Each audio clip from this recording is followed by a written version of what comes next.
Hello दोस्तों, बात करते हैं जी पेपे के बारे में। आज बुरी न्यूज़ निकल कर सामने आ रही है और आप उसका इम्पैक्ट भी आप देख सकते हैं कि प्राइस कल के कंपैरिजन में नीचे जा रहा है और ये आज टेस्ट कर सकता है जी 13 की सीरीज।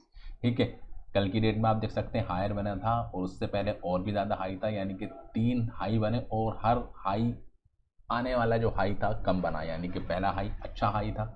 ठीक है, यहाँ पर आप देख सकते हैं 1446 की सीरीज, अगले दिन का हाई आप देख सकते हैं 1432 और कम हो गया और आज तो आप देख सकते हैं और भी ज़्यादा कम हुआ और प्राइस अभी नीचे जा रहा है क्योंकि न्यूज़ ही कुछ इस तरीके की आ रही है कि भैया अब तो प्रेशर बन रहा है कि लोग अपने टोकन को किसी के कस्टोडियल वॉलेट में थे, सेल्फ जिसको वॉलेट कहते हैं, जैसे ट्रस्ट वॉलेट हो गया, मेटामास्क हो गया, तो वहाँ से निकाल कर अब उनको बेचना है। ठीक है, और उनको बेचने के लिए कहाँ जाना पड़ेगा जी? एक्सचेंज के ऊपर जाना पड़ेगा। तो बाइनेंस के ऊपर आप देखेंगे तकरीबन 203 बिलियन तो इन साहब ने ही डिपॉजिट कर दिए जिन्होंने कल हाइप बनाई थी, जिसकी वजह से आप देख सकते हैं प्राइस अच्छा खासा ऊपर गया था। ठीक है, $2 मिलियन का इन्होंने अमाउंट लगाया था और $2 मिलियन के इन्होंने बना लिए हैं जी $2.8 मिलियन, यानी कि 8 लाख का इनको हो गया जी फायदा। अब उस फायदों का कैश करने के लिए क्या है जी?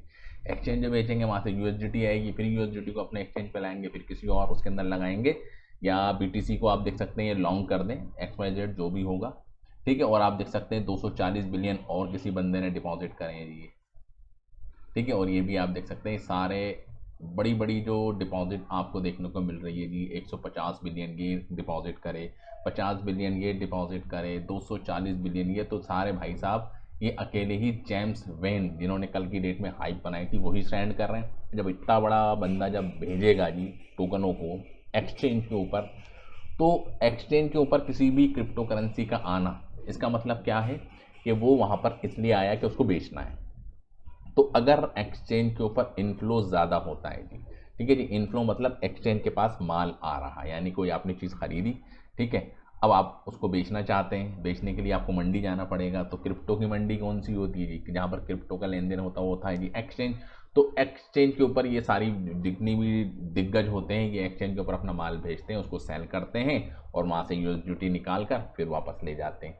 अगर एक्सचेंज के ऊपर यूएसडीटी आ रही है, ठीक है, एक सिनेरियो और होता है एक्सचेंज के ऊपर बजाय क्रिप्टो करेंसी की यूएसडीटी आ रही है, यूएसडीटी लोग डिपॉजिट कर रहे हैं, तो उसका मतलब क्या होता है कि मार्केट के अंदर अब पैसा आने वाला है जी। यानी कि लोग एक्सचेंज के ऊपर यूएसडीटी क्यों डाल रहे हैं? क्योंकि उस यूएसडीटी से वो क्रिप्टो करेंसी खरीदना चाहते हैं जी। वो आप देख सकते हैं बिटकॉइंस खरीदें, पेपे खरीदें, इथेरियम खरीदें, तो उससे क्या पता चलता है? यूएसडीटी अगर एक्सचेंज के ऊपर आ रही है तो अच्छा साइन है, मार्केट ऊपर जाएगा। और अगर एक्सचेंज के ऊपर यूएसडीटी निकल रही है, ठीक है, तो इसका मतलब ये है कि एक्सचेंज के ऊपर लोग बाई करना नहीं चाहते, और अगर एक्सचेंज के ऊपर क्रिप्टो करेंसी आ रही है जी, ठीक है, और वो डिपॉजिट हो रही है, बिटकॉइंस की क्वांटिटी बढ़ रही है जी एक्सचेंज के ऊपर, तो मतलब ये है कि लोगों को लग रहा है कि हाँ जी अब बेच के प्रॉफिट को बुक कर लेना चाहिए। समझ में आ गया? तो वही चीज़ आप देख सकते हैं यहाँ पर देखने को मिली है कि पेपे का जो एक्यूमुलेशन है, जो इनफ्लो है एक्सचेंज के ऊपर, वो ज़्यादा हो रहा है, जिसका आप इम्पैक्ट देख सकते हैं कि प्राइस नीचे जा रहा है। ठीक है, और मैं अगर 1 घंटे का चार्ट लगाऊं, ठीक है, तो 1 घंटे के चार्ट के हिसाब से आप देखेंगे जी ये कुछ कहानी इस तरीके से बनी हुई है जो अच्छी नज़र नहीं आ रही है। देख रहे हैं यहाँ पर क्रॉस हुआ था जी, क्रॉस ओवर हुआ था, लेकिन दोबारा से आप देख सकते हैं कि जो हमारी शॉर्ट टर्म की जो मूविंग एवरेज है वो फिर दोबारा नीचे जा रही है।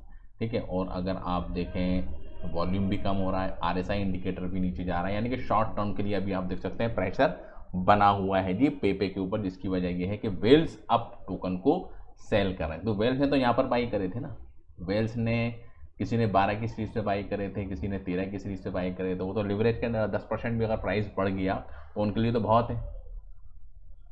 ठीक है, आप देखते हैं स्टॉक आरएसआई, इसके ऊपर भी आप देख सकते हैं हलचल मची हुई, तो यहाँ पे भी आप देख सकते हैं कन्फ्यूज़न है।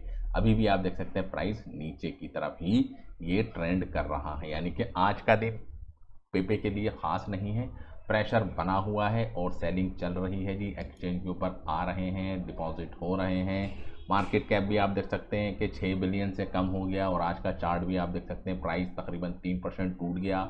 वॉल्यूम में भी आप देख सकते हैं 10% की गिरावट है।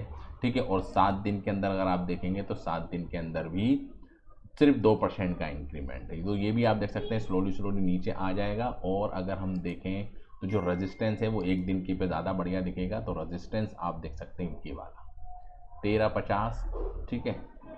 और आप देख सकते हैं 13 की सीरीज 14 की सीरीज तक ये प्राइस यहाँ से 13 की सीरीज तक ईजिली यहाँ से जाता हुआ दिख सकता है। अगर आप देखेंगे 4 दिन पहले तो 12 की सीरीज पे भी प्राइस गया था 1268। 13 की सीरीज पे प्राइस अगर ये पंप हो जाता है, ठीक है, तो इसी चैनल में रहेगा। अगर आप ब्रेक डाउन यहाँ पर हो गया तो प्राइस आप देख सकते हैं फर्दर डिक्लाइन कर सकता है जी। और प्राइस आप देख सकते हैं 12 से 13 की सीरीज पे भी जाके आ सकता है, क्योंकि क्रिप्टो करेंसी है, कभी भी कुछ भी हो सकता है। तो इसलिए हम डेली बेस पर आपको बता रहे हैं कि आज क्या सिनेरियो बन रहा है जी। आज क्या सिनेरियो, आज का सिनेरियो सेलिंग वाला बना हुआ है जी इसके ऊपर। तो thank you very much for this video. जय हिंद।